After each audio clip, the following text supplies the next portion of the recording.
Botticelli hits my confidence.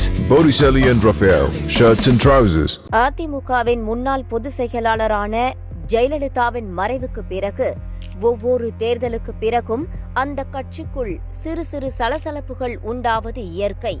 2019, 2021 தேர்தல் முடிவுகள் வெளியான போது கட்சியின் தலைமை இரட்டை தலைமையாக இருப்பதுதான் தோல்விக்கு காரணம். ஒற்றை தலைமை இருந்தால் எல்லாம் சரியாகும் என்று கருத்து தெரிவிக்கப்பட்டது. ஆனால் நடந்து முடிந்த நாடாளுமன்ற தேர்தலுக்கு பிறகு இபிஎஸ், ஓபிஎஸ், சசிகலா, டிடிவி என அனைவரும் தனி அணியாக இருப்பதுதான் தோல்விக்கு காரணம். அனைவரும் ஒன்றிணைந்தால் இனி வெற்றி பாதை நிச்சயம் என்கிற குரல் எழுந்திருக்கிறது. வழக்கமாக அங்கொன்றும் இங்கொன்றுமாக எழும் குரலுக்கு இந்த முறை அமைப்பு வடிவம் கொடுத்திருக்கின்றனர் 3 பேர். அனைவரையும் ஒன்றிணைக்க அதிமுக ஒருங்கிணைப்பு குழு என்ற ஒரு குழுவையும் ஆரம்பித்திருக்கின்றனர்.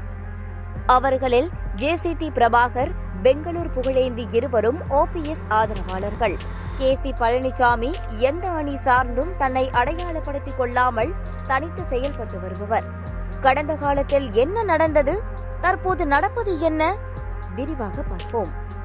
ஜெயலலிதாவின் மறைவுக்கு பிறகு சசிகலாவின் தயவில் எடப்பாடி பழனிசாமி முதல்வரானார். தொடர்ந்து சசிகலா சிறைக்கு செல்ல அங்கிருக்கும் போதே கட்சியில் இருந்தும் கொஞ்சம் கொஞ்சமாக ஓரங்கட்டப்பட்டார். டிடிவி தினகரனும் தனியாக அம்மா மக்கள் முன்னேற்ற கழகம் எனும் கட்சியை தொடங்கினார்.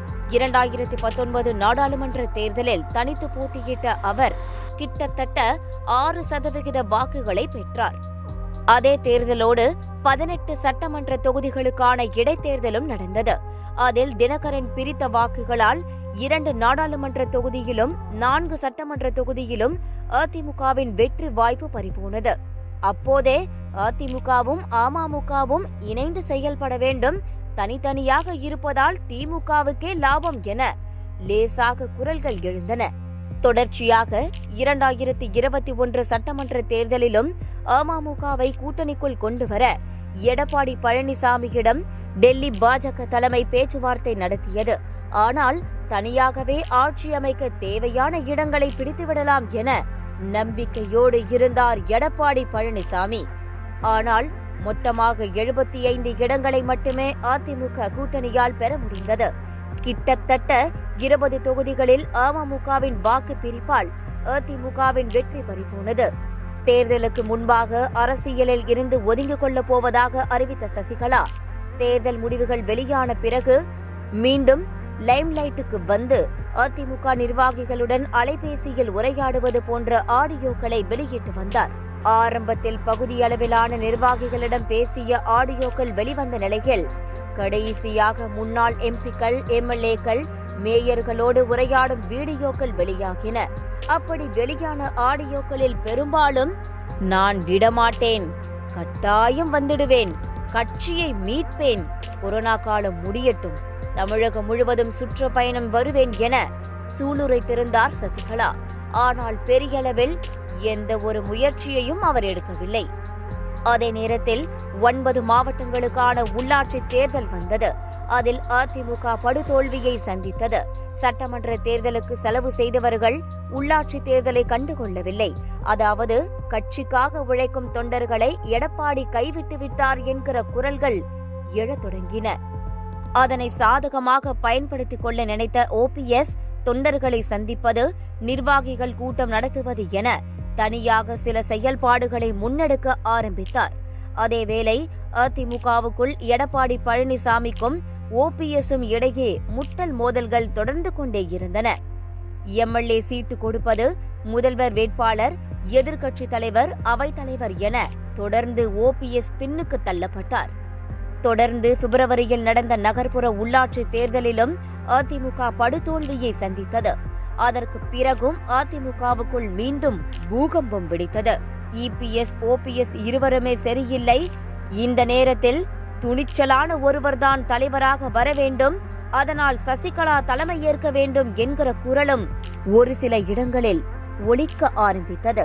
அந்த நேரத்தில் ஆறுமுகசாமி ஆணையத்தில் ஆஜரான ஓபிஎஸும் எனக்கு தனிப்பட்ட முறையில் சின்னம்மா அவர்கள் மீது மதிப்பும் மரியாதையும் உண்டு என பாசமழை பொழிய மீண்டும் கட்சிக்குள் பூகம்பம் வெடித்தது. உட்கட்சி தேர்தலின் போது அது இன்னும் பூதாகரமானது. தன் பங்காக 50% நிர்வாகிகளை நியமனம் செய்ய வேண்டும் என ஓபிஎஸ் கோரிக்கை விடுக்க விரிசல் அதிகமானது. ராஜ்யசபா இடம் தொடர்பாகவும் ஓபிஎஸ்க்கும் இபிஎஸ்க்கும் இடையே மிகப்பெரிய பிரச்சனை எழுந்தது. ஒரு கட்டத்தில் ஒற்றை தலைமையாக எடப்பாடி பழனிசாமியை தேர்வு செய்ய ஒப்புக்கொள்ளாததால் கட்சியில் இருந்து நீக்கப்பட்டார் ஓபிஎஸ். தொடர்ந்து 2024 நாடாளுமன்ற தேர்தலுக்கு முன்பாக அதிமுக பாஜக கூட்டணி முறிந்தது. தேமுதிக எஸ்டிபிஐயுடன் கூட்டணி அமைத்து தேர்தலை சந்தித்து படுதோல்வியை சந்தித்திருக்கிறது அதிமுக. மறுபுறம் டிடிவி தினகரனும் ஓபிஎஸும் ஒன்றாக பயணிக்க ஆரம்பித்தனர். நாடாளுமன்ற தேர்தலிலும் ஒன்றாக தேசிய ஜனநாயக கூட்டணியில் இணைந்து தேர்தலை சந்தித்தனர். அவர்களும் தோல்வியையே தழுவினர்.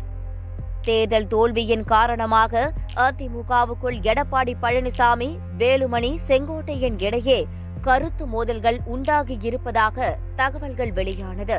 ஆனால் அதை அடியோடு மறுத்தனர் அதிமுக முன்னணி தலைவர்கள். மறுபுறம் ஓபிஎஸ் ஒற்றை குச்சியை ஒடிப்பது சுலபம், கத்தை குச்சியை முறிப்பது கடினம் என அனைவரும் ஒன்றிணைய வேண்டும் என அழைப்பு விடுத்திருந்தார். அதேபோல சசிகலாவும் கட்சியின் நலன் கருதியும் தமிழக மக்களின் நலன் கருதியும் ஒற்றுமையோடு இணைந்து பணியாற்ற அனைவரும் வர வேண்டும். உங்கள் அனைவரையும் ஜெயலலிதா இல்லம் அன்புடன் வரவேற்கிறது என அழைப்பு விடுத்திருந்தார். ஆனால் அதிமுக தரப்பில் இரண்டுக்கும் எதிராக கடுமையான விமர்சனங்களே கேபி முனுசாமியின் வழியாக வந்தது.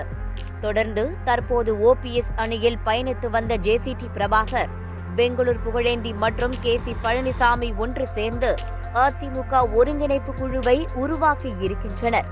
எடப்பாடி, ஓபிஎஸ், சசிகலா, டிடிவி ஆகியோரை சந்தித்து ஒன்றிணைய பேச்சுவார்த்தை நடத்தவிருப்பதாகவும் கருத்து தெரிவித்துள்ளனர். இந்த ஒருங்கிணைப்பு முயற்சிக்கு சசிகலா, ஓபிஎஸ்ஸின் ஆதரவு கிடைத்துவிட்டதாகவும் சொல்லப்படுகிறது. டிடிவி தினகரன், எடப்பாடி பழனிசாமி என்ன செய்ய போகிறார்கள்? அதிமுக மீண்டும் ஒரே அணியாக மாறுமா? இல்லை, ஒவ்வொரு தேர்தலுக்கு பிறகும் எழுந்து அடங்கும் வழக்கமான புஸ்வானமாக அடங்கி போகுமா என்பதை பொறுத்திருந்து பார்ப்போம்.